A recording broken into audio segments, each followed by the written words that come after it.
Well, folks, it's that time again, time to dive back into what is shill media griping about this time. And apparently, we got an article from CBR that states that, Batman has become too stale, the comics are too stale. But apparently, one of their major gripes is that Batman has money and that needs to be taken away. Yeah, because apparently nobody thinks how that's gonna work, but the post never actually says why Batman should lose their money or like, how to make it work, but really that's just a thing.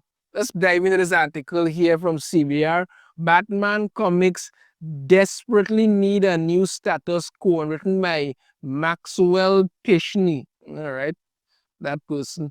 Batman has had numerous ongoing series from DC Comics since his debut in 1939.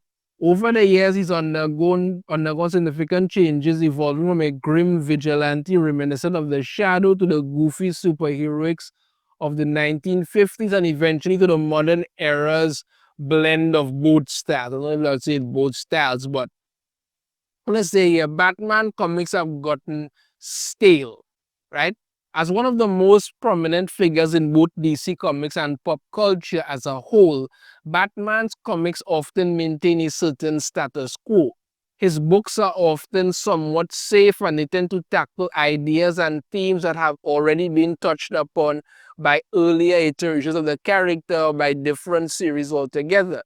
It can make the Dark Knight feel stale, and that is not something that neither DC nor the fans want. In order to keep things fresh, Batman stories need to feel exciting and surprising, and they should show that there might be actual stakes for the characters involved. One of the most difficult things about Batman being one of the most popular characters in pop culture history that means his books and stories will never be able to put him in actual danger. Fans and readers know that the Cape Crusader will always be okay and will always escape from the clutches of the villain right at the last second. It's something that can occasionally be fun for readers as writers can utilize that knowledge to their own advantage, which often results in flat storytelling and uninteresting stakes. That's not necessarily true. Okay, yes, Batman is going to be put in situations and he's going to escape, we know that, but it's the how he does that actually intrigues fans. You see, if you have competent writers on something, you can make these things feel exciting. But no, you have modern day morons who write things that don't make any sense. Again, Batman falling to earth and literally like glide his way back down while he passes through the atmosphere, which would normally burn up and die instantly. That made absolutely no sense. When you have a situation where, like, Riddler will trap Batman inside of this room and the whole thing's going to explode. He has no way out. And what does Batman do? Jump into the safe. And that's it. You don't think something like that's going to happen off the top of your head. When he does it like that, that is a creative way to think. And the fact that Batman has all these things that he does, these ways that he gets out and stuff like that. I mean, we don't want Batman to be like, pretty much ready for everything like that. No, that's not what's happening. But the fact that he could think on his feet, to think what to do in a situation, that's what makes the character exciting and interesting. And when you have competent writers that can write stories like that, that is what's going to make people interesting. And that's what's going to make the character interesting. So I make people interested in the character. That's what people are looking for. Goes on here now. He's had his riches for too long.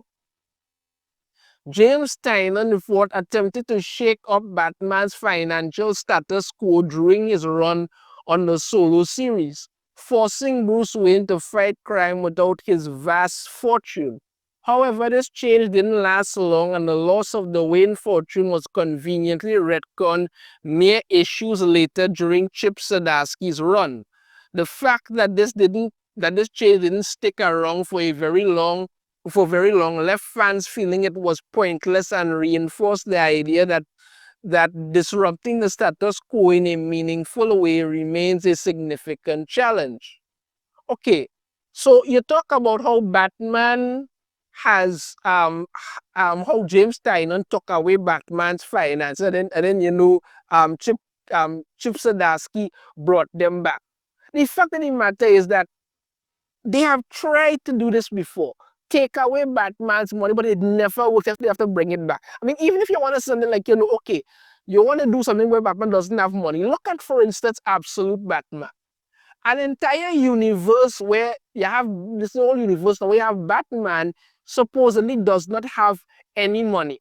But the kind of things he's doing clearly shows he has to have some money. Because Batman without the cool gadgets and stuff like that does not work. It does not work. They've tried it, it doesn't work. They took away Batman and they were like, oh, you know what? This isn't working. Let's give it back to him. It doesn't work. Batman having money or not having money is not the problem. The problem is that you are not, the problem is that you have a problem with the man having money because he's rich and white, and that's supposed to be some kind of problem with it. Batman is literally the James Bond of crime fighting. When you have Batman being you expect cool gadgets. I mean, the Batmobile has to be one of the most recognizable and popular vehicles in the world. Anytime that there's a Batman comic, a Batman movie, a Batman TV series, whatever, everybody wants to see the Batmobile. Everybody wants to see it. Even if the rest of the movie is crap, people want to see the Batmobile. When they did, Christopher Nolan did his Batman movie, I mean, when I initially saw the tumble, I was like, yeah, I wasn't really digging this, but well, now was the preview, I wasn't digging it. But when I saw the movie and I saw the tumble, I was like, okay, yeah, it could work, I guess. Somehow they made it work like that. You understand me? And the recent Batman movie, they gave him a pretty standard looking Batman movie, but it had a badass jet engine on it, and I was like, people want to see that, but Batman can't do it. He doesn't have money. They tried it in the Absolute universe, and it makes no sense because how exactly did Batman build that kind of Batmobile without having money? I don't know. I really don't know. But somehow they want you to believe that Batman having money is not a problem. It can be a little bit because Batman has been around for like over 80 years. He's had money, we had a problem with it, but not all you were so they have an issue with Batman having money because you talk about Batman needs to lose his money. Okay, why? How are they gonna make him? How is that actually going to make him a better crime fighter? I don't know. You've had Batman do things without his money. So you know he's capable of, but you need to come after that because that's one of the things that draw people in and people like about it, the gadgets, the cool stuff, all of that.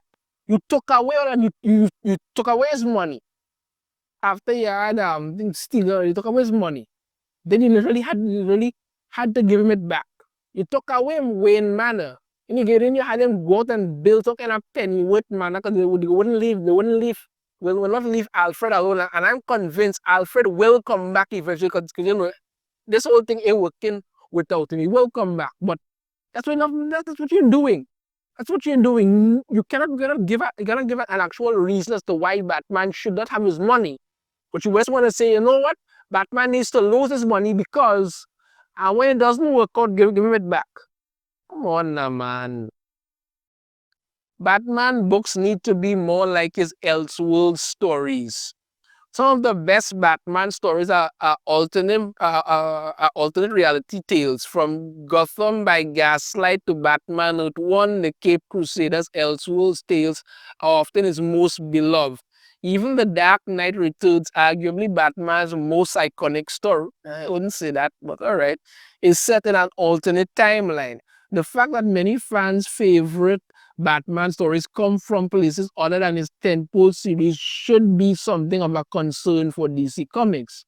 Batman should be DC's best book. It should have the most care and attention as well as the best artists and writers at all times. Batman stories should never stagnate. They should be ever flowing, always evolving, and always surprising for fans. The earlier eras of the Dark Knight had a plethora of new and exciting ideas in each issue, featuring earth-shattering status quo changes like the death of the second Robin, Jason Todd, or the breaking of Bruce Wayne's back by the terrifying villain Bane. Nowadays, it feels like Batman's books don't have the same level of intensity and tension that those early days did. You see, this is the thing. Yeah? This is not what I'm saying, and I point out right here, I was talking about it. Once Batman has good writers and other than the book can work, Batman has a massive rogues gallery. And you can tell, because, okay, they talk about Bane here. When Bane was introduced, Bane was a terrifying criminal, terrifying, but now they want to turn every criminal into some kind of misunderstood hero, some nonsense. That it doesn't work. It does not work. You need them kind of thing. I mean, even if you look, for instance, at like, let's say Young Justice, the early days of Young Justice took a virtual bad guy that most people had forgotten about in Sportsmaster and made him interesting again for that. You can do that with Batman's villains. Batman, like I said, Batman has a wide range of villains. I even covered some when I did this video talking about how the whole Cape Crusader thing, and the fellow was saying how gender swap penguin because Batman doesn't have good villains. Batman has good villains. You can use Batman villains. You can bring in new villains. You can do it, but you need competent people to write it. You don't have that, or you have a bunch of idiots who don't like Batman because he has money and because he's white, and they just try everybody to tear him down. What was Gotham War other than that put in print? It was absolute garbage. That's all it was. But this is what you're doing. These stories don't feel good anymore. You have a bunch of political nonsense that nobody cared about, but that's what you're doing.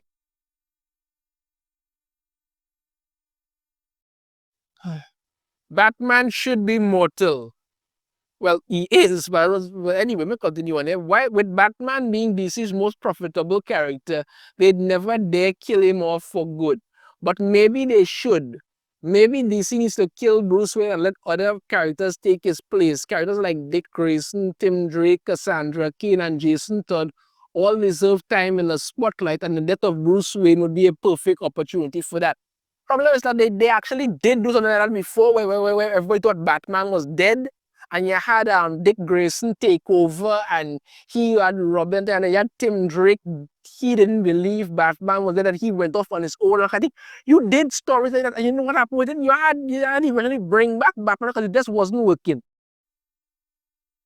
You had to bring Batman back because it wasn't working.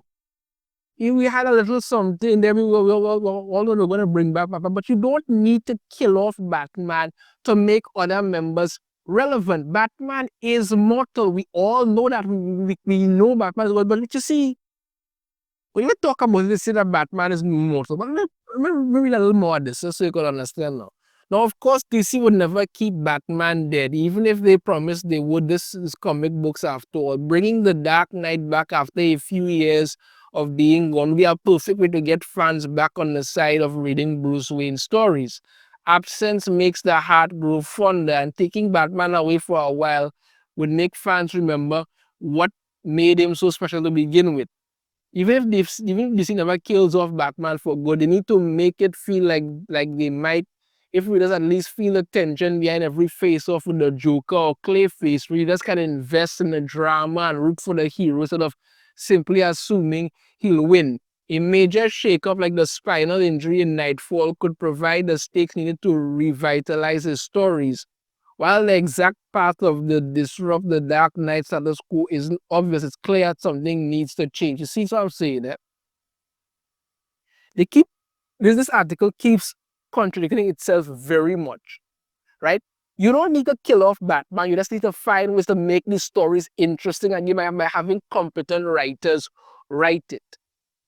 Tension is all going to be there, but you see, you need to stop constantly trying the same criminals out there like Joker, Clayface. No, I say Batman has a wide rogues gallery. Bring in some more heroes, bring in some more villains or maybe some more villains, have him do things. Have Batman go back to being a detective where he actually has to do detective work. But no, you're not doing it. It's how Batman is immortal. We all know Batman is mortal, but that doesn't mean that you're going to see Batman nursing injuries every second. We know human beings can't do the things Batman does willingly. But that's part of what makes it interesting. That's part of it, but we just don't seem to understand. We forget that, people just want to have something and then act like, well, it's this kind of thing because that's what we kind of want Batman to be. Batman is mortal, we know that, but what we want are good stories and something interesting being told. But you're not doing that, you keep dragging it on. Like I keep saying, this article is saying that Batman needs a new status quo. No, Batman needs to go back to what makes Batman interesting. He does not need to lose his money to make him interesting. You need good stories. You need Batman to go back to being a detective, not just this contingency man or this contingency plan for every freaking thing. No. He's called the world's greatest detective. Have him do some actual detective work. Have him actually have to do something. Have a case where he actually has to do something. Bring in villains. Make them interesting again. Hell, you made Sportsmaster interesting for young justice. You can make villains interesting if you just have competent writers. That's all you need.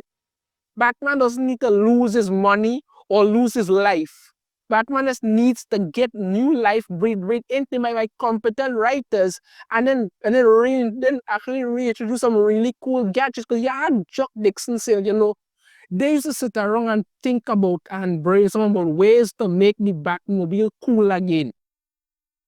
Why can't we do that anymore with all our Batman's gadgets? But no, everything always has to be, oh, you know what? This is our political view. Let's shove that at you. Nobody wants that. Batman's new status quo needs to be competent writers, and DC needs to stop doing their crap. That's what needs to happen. Let me know your thoughts on this in the comments. I have a different opinion. I'd love to hear it. If you like it, hit that thumbs up. Subscribe if you haven't already. Ring the notification bell. Be notified every time I put a new video. And I shall see you all next time. Take care.